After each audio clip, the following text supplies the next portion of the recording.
Durante os meses de março e abril, nossa turma do terceiro período de jornalismo da Universidade Tuiuti do Paraná teve as aulas remotas. A metodologia foi aplicada para seguir as orientações das autoridades sanitárias, que no mundo todo indicaram o isolamento social como forma de evitar a propagação do novo coronavírus e diminuir os efeitos da Covid-19. Nossos encontros com os professores foram virtuais. Foram indicadas leituras de cada disciplina. Realizamos exercícios. Discutimos com colegas através de aplicativos de conversa e troca de mensagem instantânea. Podemos afirmar que não paramos. Um dos exercícios que realizamos neste período foi a produção, praticamente sem recursos, do que apresentaremos a seguir. Fizemos um telejornal que batizamos carinhosamente de Telejornal do Isolamento. As pautas foram todas relacionadas à quarentena. Insistimos que tínhamos apenas nossos smartphones e notebooks, por isso há algumas imperfeições técnicas. Mesmo assim, aceitamos o desafio da produção jornalística para telas. Agora, queremos convidá-lo a assistir o resultado.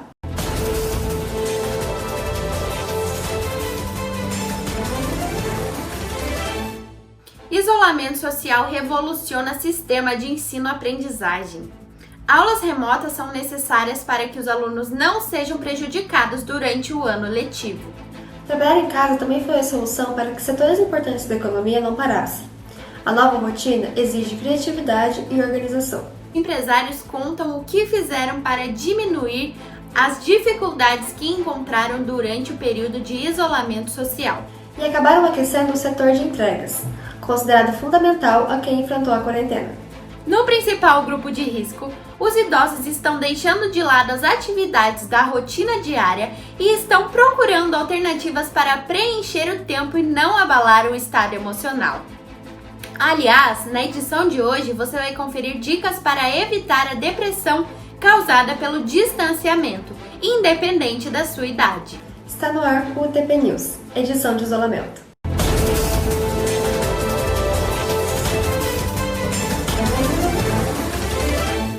A quarentena exigiu que a maioria dos cidadãos brasileiros ficasse em casa.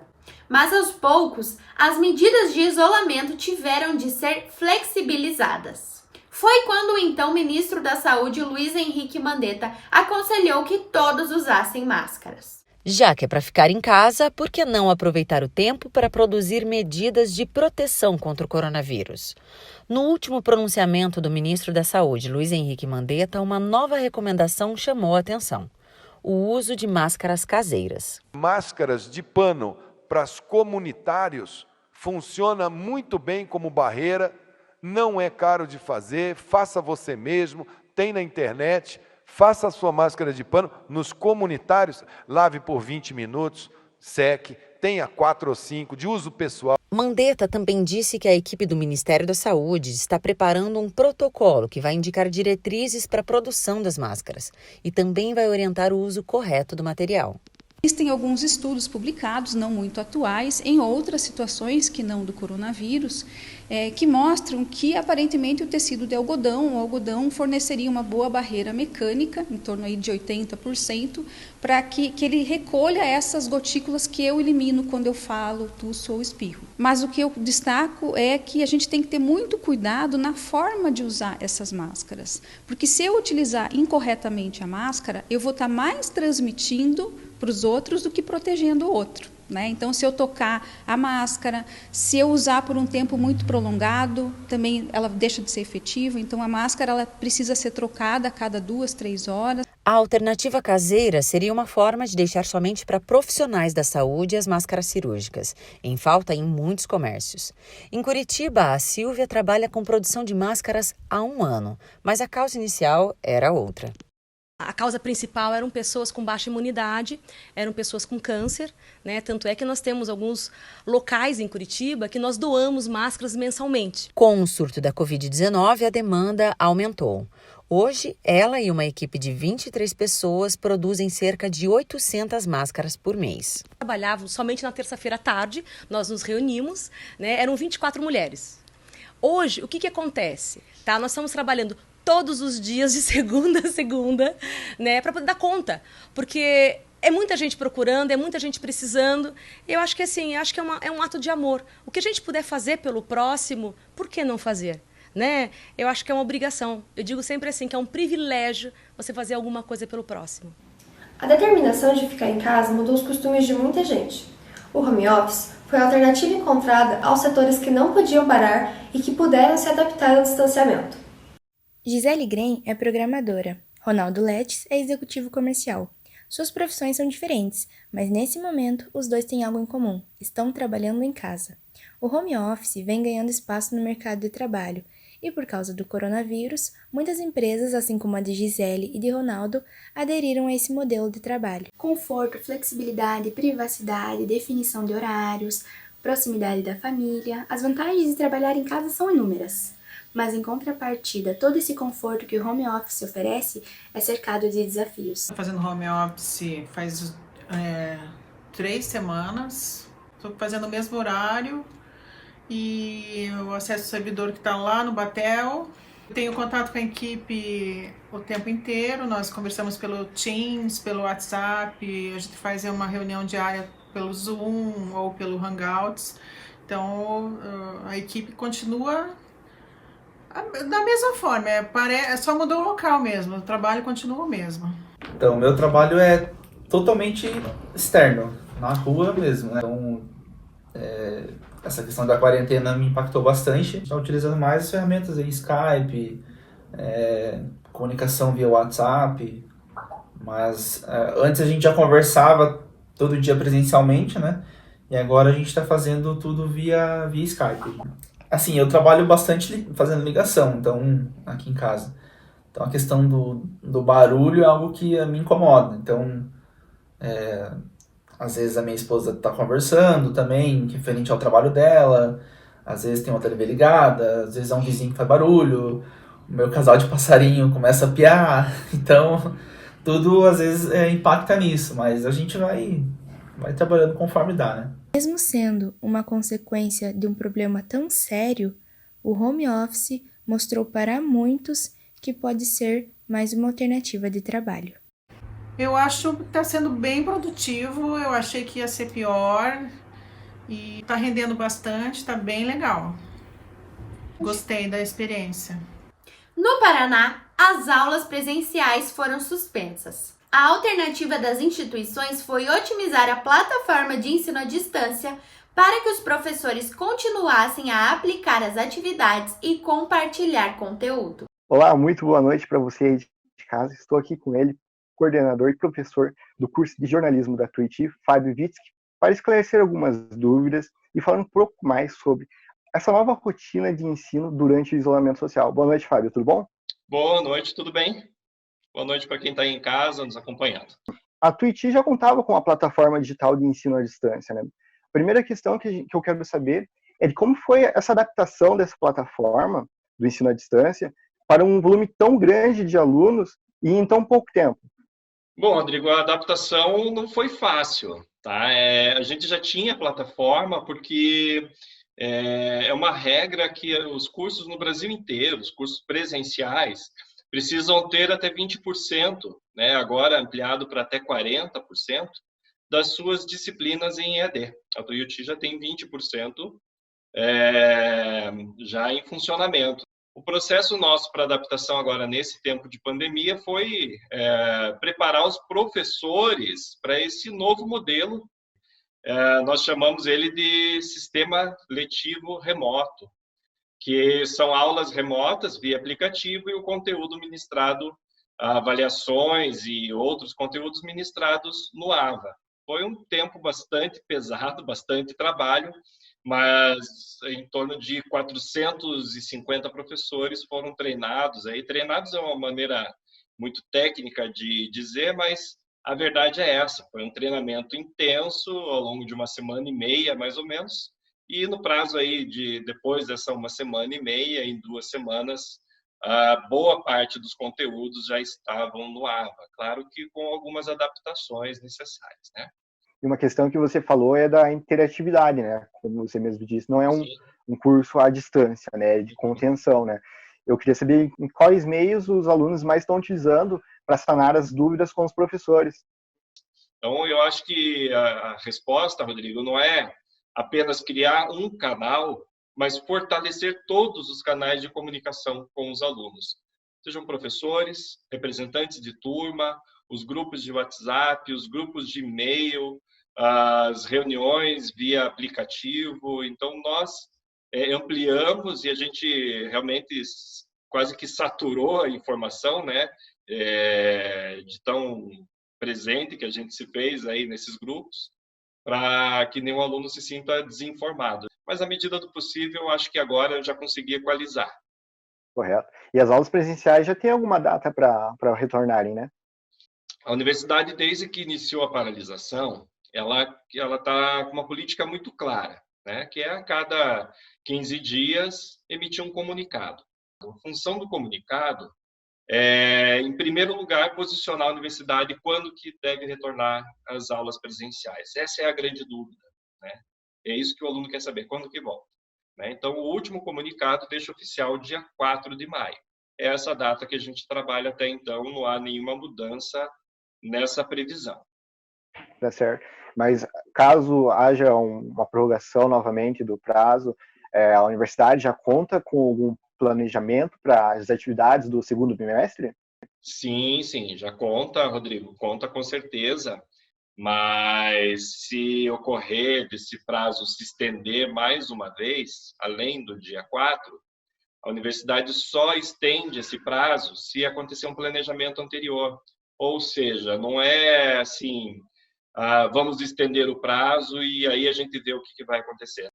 Tá certo, então. Muito obrigado, professor. Acredito que esclarecemos diversas questões aqui. Sim. E é isso aí. Ok, valeu. Eu que agradeço aí. Obrigado o contato. Espero que eu tenha ajudado aí para esclarecer. E deixar, se eu puder aí, deixar um recado, desejar que esse final de semestre, né, o próximo bimestre, seja bastante proveitoso, que vai ser o momento em que nós teremos aí a prática, né, que ficou dedicado para a prática, o próximo bimestre, e que o segundo semestre não seja com esses, né, dissabores aí da vida, porque ninguém está gostando de ficar nesse tempo de pandemia. Então, que isso acabe logo, mas acabe bem, principalmente, tá bom? E obrigado aí pela entrevista. Com a chegada da Covid-19 no Brasil, a economia tem sido diretamente afetada. A recomendação era de que apenas o comércio essencial abrisse. No entanto, outros comerciantes abriram seus estabelecimentos, visando diminuir os seus prejuízos. Seu Valdir, que trabalha em setor alimentício, conversou com a gente sobre as dificuldades que a sorveteria tem enfrentado nesse período e quais foram as recomendações para os clientes e funcionários. Bom, a orientação que nós passamos aos nossos lojistas e clientes de varejo é a venda basicamente no delivery, né? O pessoal ir buscar com toda a segurança, para não ter muito contato, mantendo o distanciamento ali, né? Entre o caixa, os funcionários e toda essa precaução, né? Então foi basicamente essa orientação que a gente passou aos nossos lojistas e clientes de varejo. Os profissionais liberais, como advogados, arquitetos e dentistas, também têm sofrido com esse momento. Entramos em contato com Maurício, que nos contou como sua empresa está fazendo para sobreviver a esse momento crítico. Bem, veja, nós entendemos que o governo ele tem que colocar a mão na massa e tentar de alguma forma ajudar não só a pessoa física, mas a pessoa jurídica. Com as empresas com dificuldade de faturamento, é lógico que, por consequência, elas têm dificuldade de fazer pagamentos para os funcionários. E as medidas que eles adotaram são emergenciais e são necessárias. Mas, entendo eu, que isso não basta. Nós temos que, na questão de trabalhadores autônomos, principalmente, que tem um faturamento, às vezes, até um pouco superior ao que o governo, ou bem superior ao que o governo está apresentando, veja, eles têm que melhorar isso, né? Porque isso não vai suprir a necessidade da pessoa. E a empresa como um todo, apesar das ajudas fiscais que é oferecido, mais cedo ou mais tarde essa conta vai vir.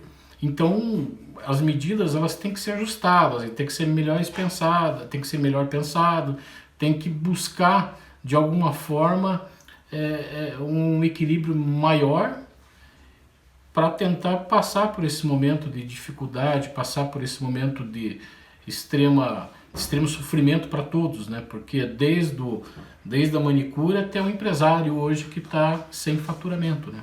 Então é lógico, as medidas que foram apresentadas de imediato supriram, mas não vão resolver. Então deveria criar novas medidas para que melhorassem, até porque a conta vai vir lá na frente. E aí, como é que vai ser feito? Número de pedidos por delivery cresce durante o isolamento. Foram criadas estratégias para que o pedido seja entregue sem contato físico. Veja mais na matéria a seguir. Desde o início do isolamento social no Brasil, os aplicativos de delivery tiveram sua demanda aumentada nos últimos dias. O aplicativo Rappi, por exemplo, teve os pedidos de supermercados, farmácias e restaurantes aumentado em 30%. Várias plataformas como o Uber Eats e o iFood estão promovendo a entrega sem contato físico, onde o pagamento é efetuado via aplicativo e o entregador e o cliente combinam no pedido como será feita a entrega. Lembrando que o entregador deve estar pelo menos 2 metros distante do cliente. Em uma conversa com um desses entregadores, ele nos explicou como se deve ao aumento de pedidos e como os aplicativos se comportam nas informações dadas para os entregadores e para os clientes. Sim, com o começo da quarentena as vendas aumentaram porque o pessoal está com muito medo de sair de casa. E com isso, o próprio aplicativo ele indica o cliente que se ele quiser ele pode fazer a entrega sem contato físico. Tipo, vai de acordo com o cliente de onde ele quer combinar para deixar a entrega. A recomendação é de que fiquemos em casa durante esse período de isolamento. No entanto, essa mudança drástica na rotina de vários brasileiros tem afetado o estado emocional de muitos, principalmente dos que fazem parte do grupo de risco e têm se privado de sair. Aqui na cidade de Rio Negro, no interior do Paraná, a quarentena completa seu primeiro mês e tem se estendido por mais algumas semanas. Muitas pessoas têm levado a sério o isolamento social para garantir a segurança pessoal e de seus familiares. O isolamento social foi uma grande mudança e tem causado grande alteração no estado psicológico das pessoas, principalmente daquelas que são do grupo de risco e que realmente precisam se privar de sair para o seu próprio bem. Mas como lidar com essa mudança? A psicóloga Thaís Hayden nos explica o que as pessoas devem procurar para fazer para evitar as crises de ansiedade que têm abalado a sociedade. Existem sim algumas alternativas para conseguir controlar a ansiedade durante o período da quarentena. Acredito que manter uma vida saudável com rotina dentro de casa, fazer exercícios físicos, se alimentar de maneira correta, ter uma rotina de sono, se colocar alguns horários para ter contato com as informações, para que não exista uma sobrecarga de informação e não deixe ainda mais ansioso quem está lendo. Também procurar essas informações em fontes seguras. Acredito que os exercícios de respiração, meditações são muito válidos e também conseguir conversar com as pessoas que você, enfim, tem segurança, confiança. Temos que manter todo o cuidado possível para que os números de casos confirmados e de vítimas não cresçam e tudo se estabilize o mais rápido possível. A atitude individual é para um bem maior. E se cada um fizer a sua parte, essa crise mundial será apenas um fato marcado na história. Estamos aqui com a aposentada Dona Helena Sanches de Aquino. Dona Helena, como a senhora está lidando com esse período crítico do coronavírus? Muito ruim, não estou gostando nem um pouco. Tem que ficar em casa, eu era acostumada a sair, agora não posso mais. Se sair tem que ir de máscara e sair assim rápido. Não pode ir em muitos lugares e é para o bem, né? Se for para o bem, vamos ficar em casa. Além dos cuidados com a saúde, a família também precisa dar atenção à saúde mental e emocional dos idosos. A pandemia tem exigido alguns cuidados, mas o mais difícil talvez seja o isolamento social. E a questão se torna ainda mais delicada quando falamos dos idosos, pois eles fazem parte do grupo de risco da Covid-19. muitas atividades normais do cotidiano hoje têm que ser interrompidas. Dona Úrsula Pereira, de 88 anos, é muito ativa e está tendo no isolamento um desafio. Com as saídas limitadas, ela tem buscado estratégias para preencher o tempo. Não mudou muito a minha rotina. Mudou que eu não vou na missa e não tomo mais o chimarrão. Isso foi tirado. Só. O resto ficou tudo igual. Fica em casa, pega sol. Só isso. Já a dona Loiva Maria, de 77 anos, diz que sua rotina não mudou muito, mas sente falta de ir à igreja, o que fazia todos os dias. Eu andava, eu saía, eu ia na igreja, né? Agora parei. Faz um mês que eu estou dentro de casa. Quase 12% da população curitibana tem mais de 60 anos. Isso significa que todo cuidado é pouco, afinal nós estamos falando de vidas. E querendo ou não, o isolamento social é necessário. Diante dessa realidade, temos que estar atentos a algo essencial, a saúde emocional. Então a gente pode transformar esse momento deles, que já vivem no isolamento social, num novo momento de vida para eles. Num momento com sentido, num momento com família. Família é extremamente importante. E não podemos esquecer, logo, logo, tudo isso vai passar. Essa foi a edição especial de isolamento do UTP News. Agradecemos sua companhia e até a próxima edição.